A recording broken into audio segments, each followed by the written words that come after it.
श्रीरंगम भगवान रंगनाथ का बड़ा अद्भुत दिव्य देश है। आद्य व्यक्तम आद्यमे तत्स्वयं व्यक्तम विमानम रंग संज्ञकम। वो रंग विमान वैकुंठ धाम से आया हुआ विमान है। वहां रंगनाथ भगवान सोए हुए बड़े अद्भुत हैं। शेष सैया पर दो, एक ऐसे है, एक भगवान का कटी के ऊपर है, ऐसे सोए हुए भगवान है। भगवान श्री रंगनाथ का दिव्य देश है तमिलनाडु में, कावेरी के मध्य में, तिरची नाम का एक स्टेट है। वहां पर एक समय, आज से 1000 वर्ष पहले की बात है, भगवान का उत्सव चल रहा था। तो सब लोग दर्शन करने जाते हैं उत्सव भगवान का। भगवान की सवारी निकलती है बड़े प्रेम से, हाथी घोड़े पे बैठ बैठ करके। तो ब्रह्मोत्सव में भगवान की सवारी निकल रही थी। एक धनुर्धर नाम का पहलवान था। उसकी बीवी ने कहा, महाराज चलिए थोड़ा भगवान का दर्शन कर आए। धनुर्धर ने कहा, देखो हमें तो दर्शन फर्सन कुछ नहीं करना, हाँ तुम कहो तो तुम्हें लेके चलते हैं। इतना कामी था ये, इतना कामासक्त था अपनी पत्नी के पीछे। दिन भर उसको देखता रहता था, खाए पिए सब हर समय देखता ही रहे। और चले तो कैसे चले, एक छतरी लेके चलता था इसके ऊपर लगा करके, और मुड़ के चले, देखते हुए चले, उल्टा होके चलता था। कभी कभी गड्ढा है तो गिर पड़े तो जल्दी से उठे, फिर छतरी लगा ले। श्रीरंगम धाम में गया, भगवान की सवारी जा रही थी। सब तो भगवान का दर्शन करें, और ये पट्ठा भगवान की तरफ पीठ करके अपनी बीवी का मुंह देखते खड़ा था, मुस्कुराते। रामानुज स्वामी जी ने देखा, बोले ये कौन है भैया? बोले महाराज ये धनुर्धर है, बड़ा अच्छा पहलवान था, लेकिन जब से ब्याह हुआ इसका नाश हो गया। दिन भर अपनी लुगाई के मुंह को देखता रहता है। बड़ा पागल है, बताओ इतने सुंदर ठाकुर जी जा रहे हैं, दुनिया उनको दर्शन कर रही है, देख भी नहीं रहा।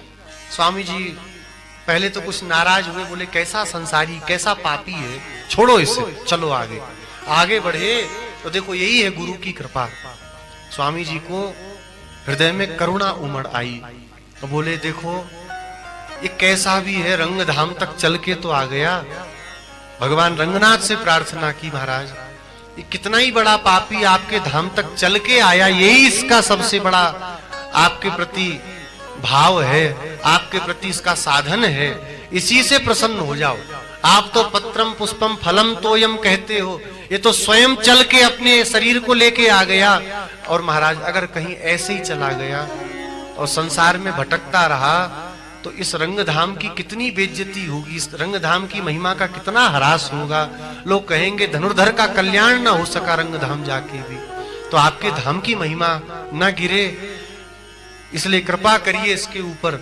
स्वामी जी ने अपने शिष्यों से कहा जाके उसको बुला के लाओ। स्वामी जी ने बुलाया तो शिष्य लोग गए, बैठा था अपनी लुगाई का पैर दाबते बैठा था। तो जाके शिष्यों ने देखा, कहा रे राम राम, हमारे गुरु जी को क्या हुआ, इस गधे के चक्कर में पड़े हैं, बताओ। ए धनुर्धर, और देखा वैष्णव आए तो खड़ा होकर प्रणाम किया। हमारे महाराज जी बुला रहे हैं। बोले आपके नहीं, आपके महाराज जी के महाराज जी बुलाए तो हम नहीं जाएंगे, हमारे महाराज जी बैठे। उसकी लुगाई से कहा, तुम तो समझो कम से कम श्री रामानुज स्वामी जी ने स्वयं इसको बुलाया है। जो सुना तो बोली, महाराज इतने बड़े आचार्य हैं, उन्होंने बुलाया तो जरूर चलना चाहिए। अरे बड़े बड़े लोग उनका दर्शन करने जाते हैं, उन्होंने हमारे जैसे पापियों को बुलाया, उनकी बड़ी कृपा, चलो चलो। बोले जब तुम चल रही हो तो हम तो चले ही चलेंगे। हाँ, जहां जहां मोबाइल जाएगा चार्जर तो जाएगा इस समय, तो हम भी चले चलेंगे पीछे पीछे। अब ये पहुंचा, स्वामी जी ने कहा, क्यों भाई धनुर्धर, तुम इतने वीर हो, इतने बलवान हो, ये क्या चक्कर में पड़े हो, तो भगवान का दर्शन तक नहीं करते।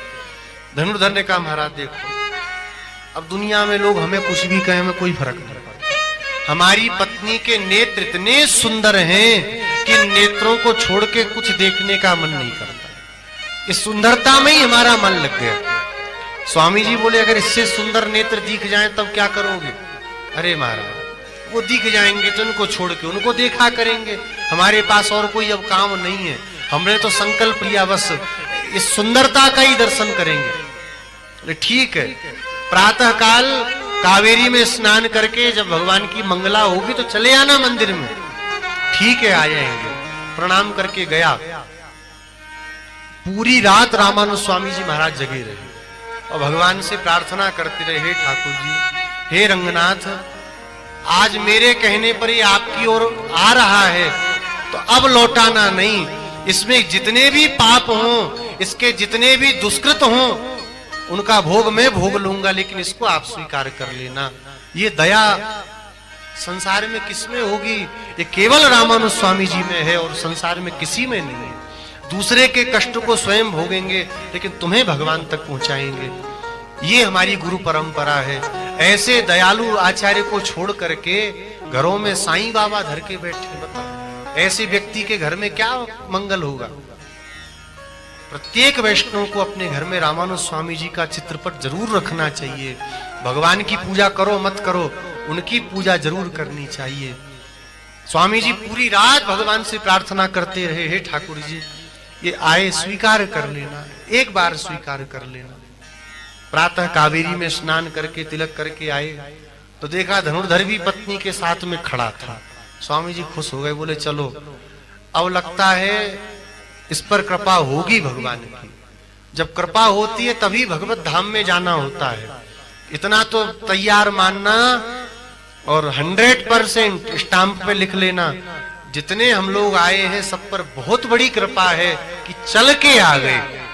अब आगे क्या क्या होना है वो तो सब कर देंगे, अब करना हमें कुछ नहीं है।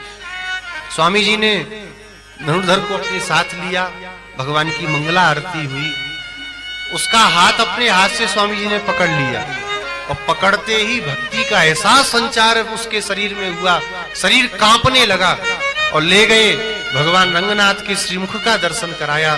धनुर्धर भगवान के दिव्य नेत्रों का दर्शन कर भगवान श्री रंगनाथ ने अपने अद्भुत नेत्रों को प्रकट कर दिया और उन नेत्रों को देखते ही रंग विमान में ही मूर्छित होकर गिर गए।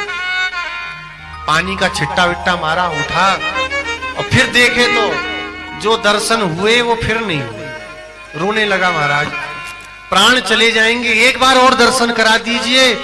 अब एक बार, बस एक बार देख ले, पहले देख नहीं पाए। स्वामी जी बोले पूरी रात लग गई बेटा दिखाने के लिए, अब दिखाना हो और देखना हो तो तुम जानो और ये जानो, हमारा काम पूरा।